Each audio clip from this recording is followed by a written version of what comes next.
Let's talk about change. It doesn't arrive with a big announcement. It usually whispers in those quiet moments when you're standing between what's comfortable and what could be. This week, we're exploring courage, not the dramatic movie-style courage, but the quiet, daily kind. The kind that truly transforms our lives, one small decision at a time. First, let's get one thing straight. Courage isn't the absence of fear. It's feeling that shake in your chest when you face something new and choosing to move forward anyway.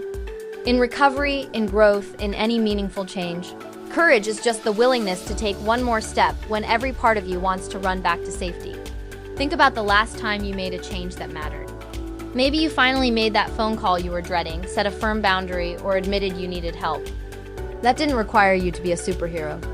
It just required you to be human enough to act, even with all the uncertainty. The AA Big Book reminds us that growth requires us to become willing. Willingness is courage in its work clothes, showing up every day to do what needs to be done. So, where do we get stuck? We often dance around the edges of change because we haven't named what we're actually afraid of. Fear holds power when it stays in the shadows, big and undefined. But when we drag it into the light and give it a name, everything shifts. What specific change are you avoiding right now? Is it a difficult conversation? A habit you need to break? A relationship that needs to be repaired or maybe even let go of? Just the act of naming it, writing it down, or saying it out loud strips away some of its power and makes a plan possible. One person might fear admitting they're struggling financially. Another might fear setting boundaries with their family. The fear is real, but it doesn't have to be in charge. Here's the secret about courage. It gets stronger when you feed it small victories. Every tiny, brave choice you make becomes evidence that you can handle more than you think. The decision to speak up in a meeting yesterday becomes proof that you have a voice today. Asking for help last week becomes a reminder that support is always there.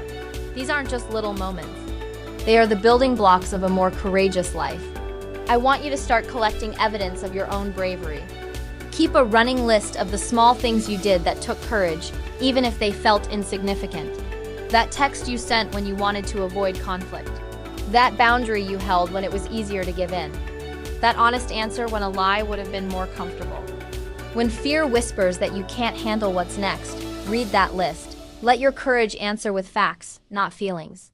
The goal is never to eliminate fear. The goal is to stop waiting for fear to disappear before you act. Fear often just means you're on the edge of growth, that something important is at stake. Think about a time you felt afraid but acted anyway. How did it turn out? Most of the time, the outcome was way better than what your fear predicted, or at least more manageable than the story you told yourself. Use that memory as a bridge.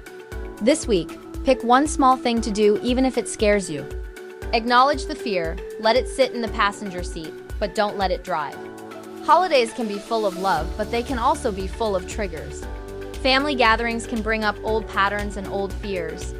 Courage during the holidays might just look like stepping outside for 2 minutes to breathe. It might sound like saying, "I'm having a hard time," instead of pretending everything is fine.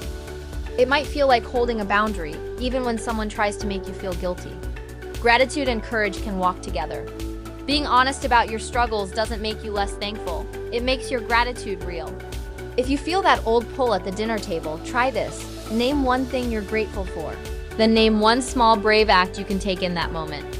Call a friend, step outside. You don't have to carry it all alone. Sometimes progress stalls and we feel stuck.